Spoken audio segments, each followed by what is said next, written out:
बिस्मिल्लाहिर्रहमानिर्रहीम अस्सलाम वालेकुम dear students, welcome back to MD CAT past paper series, जिसमें हम इंशाल्लाह ताला तमाम सूबों के पास पेपर्स को डिस्कस करेंगे फ्रॉम 2008 टू 2024। और इंशाल्लाह ताला हमारी कोशिश है, मेरी कोशिश है कि हम मिनिमम टाइम में मैक्सिमम चीज़ों को देखें, पास पेपर के नेचर को समझें, पास पेपर की लैंग्वेज को, डिफ़िकल्टी लेवल को, क्वेश्चन की नेचर को समझें। तो let's start with MD CAT 2011 UHS. Question है हमारे पास, क्वेश्चन नंबर 1 है हमारे पास, the patient's blood analysis shows that there is a big number of amorphous cells which are quite अनआइडेंटिफाइबल। देखें ये जो पेपर है ना आपके पास 2011 का, बिलीव में ये उस टाइम के सबसे आसान तरीन पेपर्स में से है। और आप देखेंगे ऐसा ऐसा आसान क्वेश्चन आपको इस पेपर में मिलेगा कि आप हैरान होंगे and you will be jealous कि यार ये हमें क्यों नहीं इस तरह का आया। और मतलब आप हसद करेंगे, जेलसी करेंगे कि ना चाहते हुए भी कि हमें भी इसी तरह का क्वेश्चन पेपर आ जाए। देखें क्वाइट का वर्ड आप समझते हैं, QUIET का मतलब हमारे पास क्या होता है, साइलेंट, या हम नाउन के तौर पर इसको यूज करें तो उसका मतलब होता है वेरी लो नॉइज। और हमारे पास दूसरा वर्ड कौन सा होता है, क्वाइट के लिए हम वर्ड क्या यूज करते हैं, सर्टन एक्सटेंट। ठीक है, सर्टन के लिए, यकीनी के लिए हम कौन सा वर्ड यूज करते हैं, क्वाइट का वर्ड यूज करते हैं। और जब आप सेंटेंस पढ़ेंगे अनआइडेंटिफाइबल तो आप समझ रहे हैं नाउन हमारे पास एडजेक्टिव के लिए QUIET का वर्ड यहां पर किसी सूरत भी सूटेबल नहीं है। हमें यहां पर कौन सा वर्ड लिखना है, QUITE वर्ड लिखना है। तो इससे आसान क्वेश्चन आपको पेपर में और कौन सा दिया जा सकता है कि आपको क्वाइट का क्वेश्चन आ रहा है, इससे आसान क्वेश्चन आपको नहीं दिया जा सकता। लेकिन इससे आसान क्वेश्चन भी इस पेपर में मौजूद है, आप देखेंगे आगे। The police in their investigation, आप देखें यहां पर मैं चलते चलते एक बात आपको बता दूं, मैंने आपको बताया था कि पुलिस उन नाउन में से एक है जिनको हमने हमेशा क्या ट्रीट करना है, प्लूरल। इसलिए यहां पर आप देख रहे होंगे कि पुलिस के लिए क्या प्रोनाउन यूज किया गया है, देर यूज किया गया है। उसके बाद हमारे पास यूज कर्सिव मेयर। अब देखें जब आपके पास एडजेक्टिव आ गया कर्सिव का मतलब हमारे पास क्या होता है, शदीद नोयत के, ठीक है, सख्त नोयत के, जैसे आजकल CCD कर रही है। ठीक है, तो कर्सिव मेयर, जब हमें मेयर का वर्ड समझ में आता है एडजेक्टिव के बाद, तो एडजेक्टिव के बाद हमें क्या लिखना होता है, नाउन लिखना होता है। क्योंकि मैं आपको ये बात बता कर थक गया कि एडजेक्टिव हमेशा कहां पर लिखा जाता है, नाउन के साथ, नाउन से पहले लिखा जाता है। तो हमें यहां पर मेयर नहीं लिखना, क्योंकि मेयर हमारे पास क्या है, वर्ब है। हमें यहां पर नाउन लिखना है विच विल बी मेयर्स। ये बिल्कुल इसी तरह है जिस तरह हम मीन की जगह पर क्या लिखते हैं, मीन्स। जब हम रिमेन की जगह पर क्या लिखते हैं, रिमेन्स। जब हम ऑर्डर की जगह पर क्या लिखते हैं, ऑर्डर। जब हम समन की जगह पर क्या लिखते हैं, समन्स। ये वर्ड्स मैं आपको बार बार बता के थक रहा हूं और आप बार बार देख रहे हैं कि आपके पेपर में आ रहे हैं। आपको पहचान होनी चाहिए कि आपके सेंटेंस में लिखा हुआ वर्ड जो है वो नाउन है या वर्ब है। हमें यहां पर नाउन या वर्ब चाहिए, और अगर वो नाउन है तो आपने उसको सिंगुलर ट्रीट करना है या प्लूरल ट्रीट करना है। तो यहां पर बेटे मेयर का वर्ड नहीं आएगा, हमें यहां पर नाउन चाहिए एडजेक्टिव के बाद, तो इसलिए यहां पर मेयर के बाद हमारे पास कौन सा वर्ड आएगा, मेयर्स का वर्ड आएगा। उसके बाद हमारे पास नेक्स्ट क्वेश्चन है, योर आर्ग्यूमेंट इज सिंपली एब्स्ट्रूज। देखिए इससे ज्यादा आसान क्वेश्चन आपके पेपर में नहीं आ सकता। जब आप प्रेजेंट की बात कर रहे हैं, इट लिख रहे हैं, तो इट लैक नहीं होगा, बल्कि आप समझते हैं कि इट के साथ आपको फर्स्ट फॉर्म के साथ किसका एडिशन करना होगा, एस का एडिशन करना होगा। तो इट आल्सो लैक विजन नहीं आएगा, बल्कि क्या आएगा, इट आल्सो लैक्स विजन। अब इससे आसान क्वेश्चन आपको पेपर बनाने वाला पेपर में क्या दे सकता है, लेकिन मैं यही कह सकता हूं कि आपका दूर फिटे मुंह होगा, आपका फिटे मुंह होगा अगर आप इस तरह का क्वेश्चन भी पेपर में क्या करके आएंगे, गलत करके आएंगे। और बिलीव मी, आप पेपर गलत करके क्वेश्चन में, किस तरह के क्वेश्चन पेपर में गलत करके आते हैं, क्योंकि आपने मेंटली तौर पर तैयार होते हैं कि पेपर में आपको क्वेश्चन मुश्किल आने वाले हैं। आसान क्वेश्चन आ जाए तो आपके हाथ पांव फूल जाते हैं। ये एमडी कैट के स्टूडेंट्स का ना हिसाब थोड़ा उलट होता है बाकी स्टूडेंट्स की निस्बत। बाकी स्टूडेंट जैसे आप जब FSC में होते हैं, मैट्रिक में होते हैं, आगे ग्रेजुएशन में जाएंगे, तो तब आपके पास पेपर में अगर मुश्किल क्वेश्चन आए तो आपके हाथ पांव फूलते हैं और आपका दिमाग फिरता है। लेकिन एमडी कैट में जब आपके पास आसान क्वेश्चन आता है ना, तब आपका हाथ पांव फूलते हैं और आपका BP लो होता है। ऐसा बिल्कुल नहीं करना है, अपने आप को संभालना है। It's the game of IQ level, it's game of logic and reason. आपको अपने आप को संभालना है। ये सोचना भी नहीं है कि पेपर मुश्किल होता है या आसान होता है। पेपर होता है, क्वेश्चन होता है। आसान मुश्किल नाम की कोई चीज नहीं होती है, याद रखिएगा। उसके बाद नेक्स्ट क्वेश्चन है हमारे पास, the workers were raising much hue and cry when their demands were turn away. जो वर्कर्स थे वो बड़ा ही शोर मचा रहे थे क्योंकि उनकी डिमांड्स को क्या किया गया, रिजेक्ट कर दिया गया। अब ये जो टर्न का वर्ड है ना, यहां पर मैंने आपको काफी सारे फ्रेजल वर्ब्स इसके बता दिए, लेकिन मैं आपको इसका जो 2 वर्ड्स हैं जो हमारे यहां से रिलेटेड है वो बता देता हूं। बाकी आपने यहां पर इसे पॉज करके बाकी सारे वर्ड्स को एक दफा अच्छे तरीके से पढ़ लेना। देखें, टर्न अवे का मतलब होता है किसी को रिफ्यूज करना, और रिफ्यूज कहां पर करना, किसी की हेल्प या एंट्री के लिए। मतलब कोई शख्स दाखिल हो रहा है, आपने उसे रिफ्यूज कर दिया कि भाई आप यहां पर नहीं आ सकते, ठीक है, तो उसको हम क्या बोलेंगे, टर्न अवे, उसको वापस भेज देना, उसको एंट्री रिफ्यूज कर देना, ठीक है। लेकिन अगर आप किसी की कोई चीज को रिफ्यूज करते हैं, रिजेक्ट करते हैं, तो देन हम उसके लिए कौन सा वर्ड यूज करते हैं, टर्न डाउन। तो यहां पर एक्चुअल में हमारे पास टर्न अवे नहीं आएगा, बल्कि हमारे पास क्या आएगा, टर्न डाउन आएगा। और ये वो फ्रेजल वर्ब्स है जो आगे जाकर आप इससे नेक्स्ट वाले पेपर में भी देखेंगे गालबन, जहां पर इसको रिपीट किया गया है, ठीक है। बल्कि इससे पहले वाले पेपर में हमने देखा था इसको रिपीट किया गया। बहरहाल ये पेपर में 2 दफा आ चुकी है। टर्न अवे याद रखिएगा, टर्न अवे यहां पर यूज नहीं होगा। रिजेक्ट करने के लिए, रिफ्यूज करने के लिए हम कौन सा वर्ड यूज करते हैं, टर्न डाउन का वर्ड यूज करते हैं। बाकी वर्ड्स को भी आपने एक दफा क्या करना है, अच्छे तरीके से फ्रेजल वर्ब को टर्न के साथ पढ़ लेना है। उसके बाद नेक्स्ट क्वेश्चन है हमारे पास, the disease is incurable without the judicious use of. अब देखें, इससे आसान क्वेश्चन पेपर में नहीं हो सकता अगर आप इसको पढ़े। अगर मैं यहां पर रुक जाऊं, मैं आपसे कहूं यार देखिएगा मुझे इसमें से करेक्ट ऑप्शन बताइएगा, तो माइट भी पॉसिबल कि आप कंफ्यूज हो जाएं, परेशान हो जाएं और आप देखें कि पता नहीं क्या एरर है इसमें, हमें समझ नहीं आ रहा। लेकिन मैं जैसे ही आपको एरर बताने वाला हूं ना, तो आप हैरान होने वाले हैं, यू विल बी शॉक्ड। और एरर क्या भला, देखें, अनक्योरेबल, ये बिल्कुल इसी तरह ही है जिस तरह कोई बात करता करता कह दे कि जी ये जो बात है ना, ये जो प्रोजेक्ट है ये अनकंप्लीट है। हम मुझे एक बात बताइएगा, ये अनकंप्लीट सही वर्ड होता है या इनकंप्लीट सही वर्ड होता है? ये बिल्कुल इसी तरह ही है जब कोई बात करता करता अनफिनिश्ड को क्या कह दे कि इनफिनिश्ड है। जब भी आपने प्रीफिक्स लगाना होता है तो आप समझते हैं कि कंप्लीट के साथ क्या आता है, इन आता है। क्योरेबल के साथ आपको बेटे अनक्योरेबल नहीं लिखना होता, आपको इसका ऑपोजिट वर्ड बताने के लिए इसके साथ कौन सा प्रीफिक्स लगाना होता है, इनक्योरेबल लगाना होता है। अब देखिए, ये इतनी मामूली सी गलती है कि ये गलती कभी हमारे माइंड में भी नहीं आएगी कि पेपर में भी इस तरह की गलती आ सकती है। तो मैं आपको इसलिए कह रहा हूं कि पेपर मुश्किल नहीं होता, पेपर मुश्किल नहीं होता, पेपर मुश्किल नहीं होता, ये बात ज़हन से निकालने पेपर मुश्किल होता है। पेपर में सिर्फ और सिर्फ आपकी mental health, mental status check कर रहे होते हैं एक तरह का, कि आपका दिमाग काम करता है कि नहीं आप चरसी भंगी तो नहीं हो। तो याद रखिएगा यहां पर आपके पास अनक्योरेबल की जगह पर कौन सा वर्ड यूज होगा, इनक्योरेबल। गलत इन प्रीफिक्स लगाया गया है। उसके बाद है आपके पास next question, the younger sister hopes to emulate her elder sister sporting achievement as she is putting up. अब यहां पर आप याद रखेंगे, पुटिंग अप का मतलब होता है किसी चीज को बढ़ाना, लेकिन यहां पर पुटिंग अप का मतलब यहां पर यूज नहीं हो सकती। अब ना पुटिंग इन हेक्टिक एफर्ट, वो क्या कर रही है, वो अपनी सिस्टर की जो स्पोर्टिंग अचीवमेंट है ना उसको बराबर करना चाह रही है। एमुलेट का मतलब क्या होता है, टाई करना, बराबर करना, उसके मुकाबले में आना, राइवल में आना, कंपटीशन में आना, उसके जितने बनना, ठीक है। तो उसके लिए वो क्या कर रही है, उसमें एफर्ट्स लगा रही है, कोशिश कर रही है, एनर्जी लगा रही है, ताकत लगा रही है, प्रैक्टिस कर रही है। तो आप उसके लिए पुटिंग अप हेक्टिक एफर्ट नहीं लिखेंगे, आप उसके लिए क्या लिखेंगे, putting in hectic effort. Correct option हमारे पास यहां पर क्या होगा, डेल्टा। पुट अप की जगह पर आपको क्या लिखना होगा, पुट इन। उसके बाद नेक्स्ट क्वेश्चन है बेटे हमारे पास, the government should accrue taxes in strengthen. अगर आप इस वर्ड को समझ आते हैं तो बिलीव मी आपका ये क्वेश्चन, अगर देखें मैं बाकी सारा क्वेश्चन छोड़ देता हूं, मैं आपको कहता हूं यार भूल जाएं आप, बाकी क्वेश्चन भी कुछ लिखा हुआ है, आपका क्वेश्चन सिर्फ यहां पर फॉल करता है, आपका क्वेश्चन सिर्फ यहां पर है। क्या है, for strengthen, in strengthen, to strengthen या बाय स्ट्रेंथन। तो आपको सिर्फ और सिर्फ ये बात की पहचान करनी है कि ये वर्ड है क्या, ये नाउन है, एडजेक्टिव है, वर्ब है। तो याद रखिएगा ये स्ट्रेंथन हमारे पास क्या है, वर्ब है। ये बिल्कुल इसी तरह है जिस तरह हम कोई भी वर्ड के साथ ईएन, बहुत सारे वर्ड हमारे पास इस तरह के नाउन इस तरह के होते हैं जिनके साथ हम ईएन लगाकर उनका क्या बनाते हैं, वर्ब बना लेते हैं। तो जब ये वर्ब है और वर्ब की फर्स्ट फॉर्म है तो हमने उसके साथ कौन सा प्रेपोजिशन लिखना है, हमने उसके साथ बेटे कौन सा प्रेपोजिशन लिखना है, टू का लिखना है। टू के अलावा अगर हम कोई प्रेपोजिशन लिखेंगे तो आप रूल को समझते हैं कि प्रेपोजिशन के बाद आने वाला वर्ब हमारे पास क्या होना चाहिए, जेरेंड फॉर्म में होना चाहिए।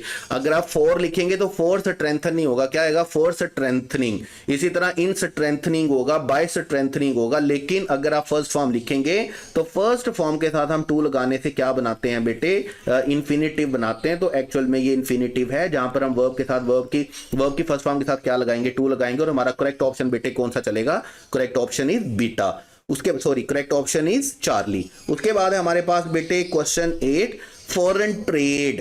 पहली बात है, जब हम ट्रेड की बात कर रहे हैं तो ये हमारे पास क्या है, सिंगुलर। जब सिंगुलर है तो पहली बात हैव तो वैसे ही गया। दूसरी बात, जब आपने शेल लिख दिया तो शेल के साथ वर्ब की कौन सी फॉर्म आनी चाहिए, फर्स्ट फॉर्म आनी चाहिए। अज्यूम्ड लिखा हुआ है तो ये तो सेंटेंस स्ट्रक्चर ही गलत है। तीसरी बात ये है कि foreign trade is assumed greater importance या foreign trade has assumed greater importance. तो जब भी हम सेंटेंस लिखते हैं इस तरह का, उसमें हमने इसको पैसिव वॉइस नहीं बनाना होता, हमने इसको क्या बनाना होता है, एक्टिव में लिखना होता है। फॉरेन ट्रेड इज अज्यूम्ड नहीं लिखेंगे, बल्कि हम क्या लिखेंगे, foreign trade has assumed greater importance in recent year. Foreign trade को बड़ी इंपॉर्टेंट मिली है, उसने बड़ी इंपॉर्टेंस हासिल कर ली है। करेक्ट ऑप्शन आपके पास क्या चलेगा, चार्ली।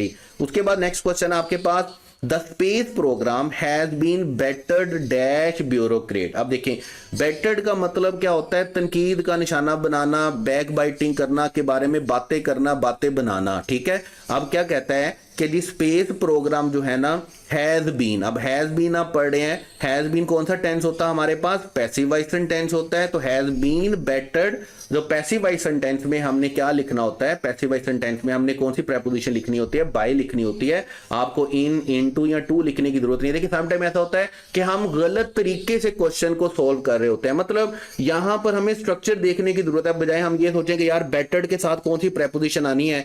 आप ये बगैर सोचे, इस बात को सोचे बगैर आप ये देखिए कि सेंटेंस का स्ट्रक्चर क्या है। अब सेंटेंस का स्ट्रक्चर पैसिव वॉइस है, तो पैसिव वॉइस के लिए आपने क्या लिखना होता है, बाय लिखना होता है। तो करेक्ट ऑप्शन हमारे पास बेटे कौन सा चलेगा, चार्ली चलेगा। उसके बाद है आपके पास he will has, he will have, he will had और he will having। मैंने आपको बताया, अभी हम बात कर रहे थे मॉडल एक्सिलरी की सूरत में या विल शैल की सूरत में। बात पल्ले बांध लीजिएगा, जब आपने कंपाउंड हेल्पिंग वर्ब बनाना है तो कंपाउंड हेल्पिंग वर्ब सिर्फ किसके साथ बनेगा, हैव के साथ। यानी कि आप कभी नहीं लिखेंगे शुड हैज या शुड हैड, आपको हमेशा क्या लिखना होगा, शुड हैव। आप कभी नहीं लिखेंगे माइट हैज और माइट हैड, आपको हमेशा क्या लिखना होगा, माइट हैव। इसी तरह आप कभी नहीं लिखेंगे वुड हैज और वुड हैड, आपको क्या लिखना होगा, वुड हैव। जब भी आपने मॉडल एक्सिलरी के साथ लिखना है कंपाउंड हेल्पिंग वर्ब बनाने के लिए तो क्या लिखेंगे, हैव। इसी तरह विल शैल के साथ जब भी आपने लिखना है तो क्या लिखना है, हैव। आपने कभी भी इनके साथ हैज या हैड या हैविंग का वर्ड यूज नहीं करना। तो अगर आप ये रूल यहां पर अप्लाई करेंगे तो आप देखेंगे विल हैज नहीं होता, विल हैड नहीं होता, विल हैविंग नहीं होता। करेक्ट ऑप्शन आपके पास बेटे कौन सा चलेगा, बीटा। बाकी सेंटेंस भी आपको पढ़ने की जरूरत नहीं है। उसके बाद है आपके पास next question, he does possesses. देखिए सिंपल सी बात है, इससे आसान क्वेश्चन पेपर वाला कहां से दे आपको। डू, डज और डिड के साथ आपको वर्ब की कौन सी फॉर्म लिखनी होती है, फर्स्ट फॉर्म लिखनी होती है। तो जब आपने डज लिख दिया तो पोजेसेस नहीं लिखना, पोजेसिंग नहीं लिखना, पोजेस्ड नहीं लिखना, बल्कि करेक्ट ऑप्शन आपके पास क्या होगा, बीटा होगा। और अब मुझे आप खुद बताइएगा कि अगर कोई स्टूडेंट इस क्वेश्चन को भी पेपर में गलत कर आए तो क्या मेरा उसके लिए फिटे मुंह दूर फिटे मुंह कहना, भंगी चरसी कहना गलत है या सही है। तो याद रखिएगा, आपने जहां पर भी डू, डज, डिड आएगा आपके साथ वर्ब की कौन सी फॉर्म यूज होगी बेटे, फर्स्ट फॉर्म यूज होगी। तो करेक्ट ऑप्शन आपके पास कौन सा चलेगा, बीटा। उसके बाद है नेक्स्ट क्वेश्चन आपके पास, ही हैज ग्रेट अफिनिटी। जब भी आपने किसी भी चीज का रिलेशन या कनेक्शन बताना होता है ना, किसी एक चीज का रिलेशन या कनेक्शन किसी दूसरी चीज के साथ बताना होता है, तो आप याद रखेंगे आप कौन सा प्रेपोजिशन यूज करते हैं, आप यूज करते हैं विद। अफिनिटी इन नेचर नहीं होगा, बाय नेचर या एट नेचर नहीं होगा, बल्कि क्या होगा, affinity with nature. Correct option आपके पास कौन सा चलेगा, बीटा। जब भी किसी एक चीज के साथ दूसरी चीज का कनेक्शन आपने बताना है तो आपने उसके लिए कौन सा प्रेपोजिशन यूज करना है, विद का प्रेपोजिशन यूज करना है। उसके बाद आपके पास है next question, he stands to on arms akimbo, to arms akimbo, with arms akimbo या थ्रू आर्म्स अकिम्बो। ये आर्म अकिम्बो याद रखिएगा, इस तरह के खड़े होने की पोजीशन को हम क्या कहते हैं, आर्म्स अकिम्बो। जब आप दोनों हाथ अपने रखते हैं, वेस्ट के ऊपर रखते हैं और खड़े होते हैं, आप उसको क्या बोलते हैं? Arms Kimbho.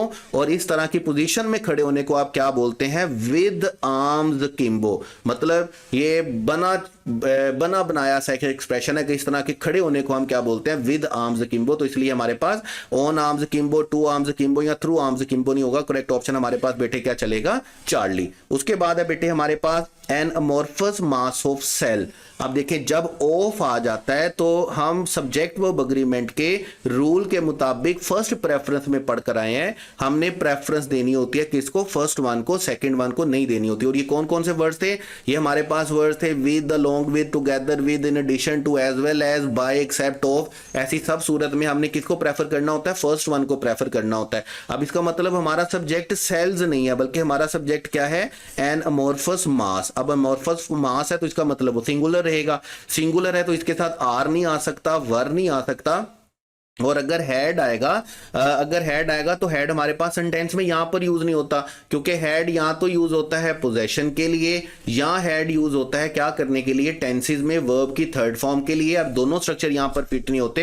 Head difficult to understand नहीं हो सकता। तो करेक्ट ऑप्शन हमारे पास बेटे कौन सा चलेगा? डेल्टा।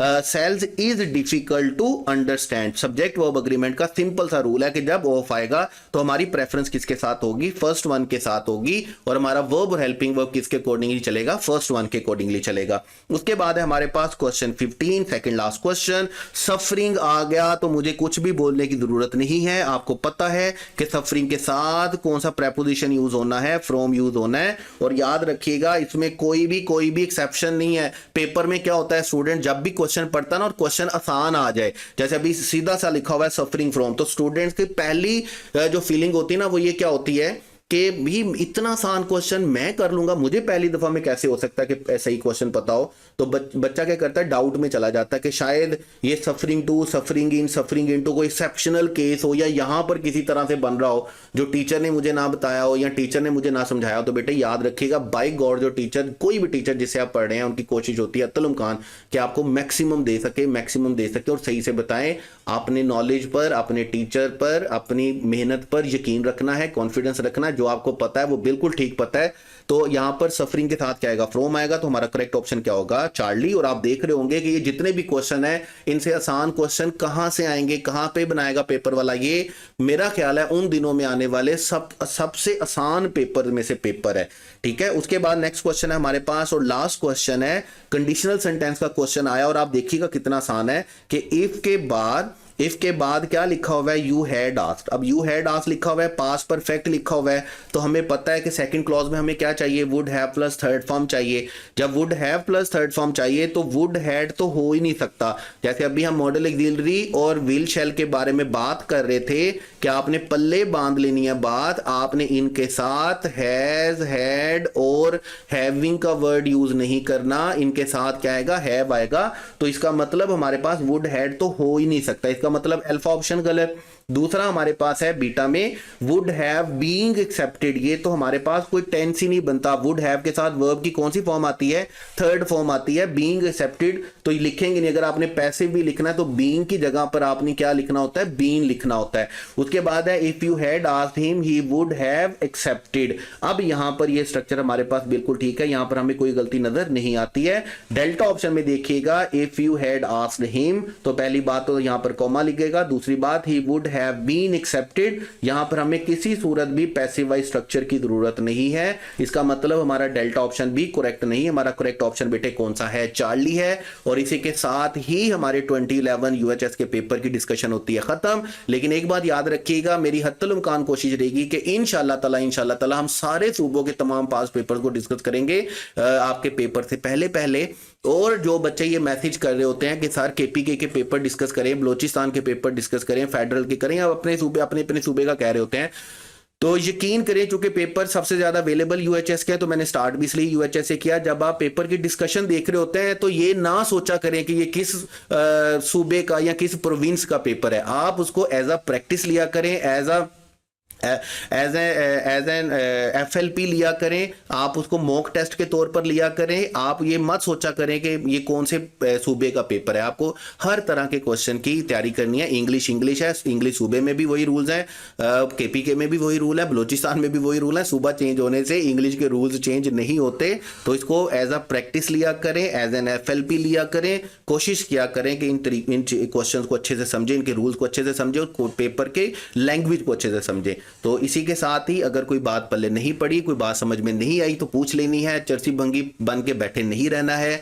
दुआओं में याद रखना है, कोशिश करते रहना, मेहनत करते रहना है, नमाज कुरान को नहीं छोड़ना, और जब भी हाथ उठाने क्या करना है, सर अजीम का नाम लेकर सर अजीम के लिए दुआ करनी है। Wish you all the best. Allah Hafiz.